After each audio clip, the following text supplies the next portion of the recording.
बुरा मत मानिए, सब लोग बहुत प्यारे होते हैं, हस्बैंड भी प्यारे होते हैं, वाइफ्स भी बहुत प्यारी होती है। एक ये तो फन है बस, और कोई नौकर थोड़ी ना होता है। फीमेल्स भी कंटिन्यू मतलब मॉर्निंग से लेके इवनिंग तक वर्क करती है, तो नौकर थोड़ी ना खिलाएगी। बिल्कुल नहीं, वो एक फर्ज होता है। और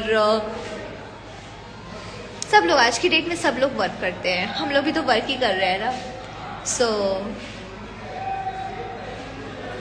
that's it.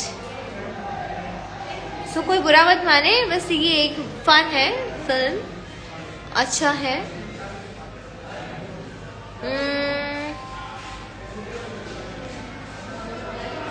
Love you too. चलो गाइस, आप लोग देखिए, और बस अभी लगने जा रही है भोजपुरी B4U भोजपुरी पे 5:30 बजे से नौकर बीवी का। सो अपना प्रोड्यूसर भी, सो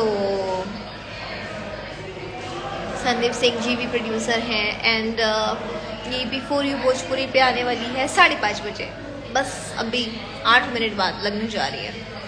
तो देखिए देखिए देखिए, जो ज़्यादा से ज़्यादा मात्रा में लोग देखिए, अपना प्यार दीजिए। नौकर बीवी का कोई बुरा प्यार दीजिए, बहुत सारा बहुत ज़्यादा प्यार दीजिए, और देखिए ज़रूर। फिर मैं कल लाइव आऊँगी और कल आपसे पूछूंगी कैसा लगा। Love you.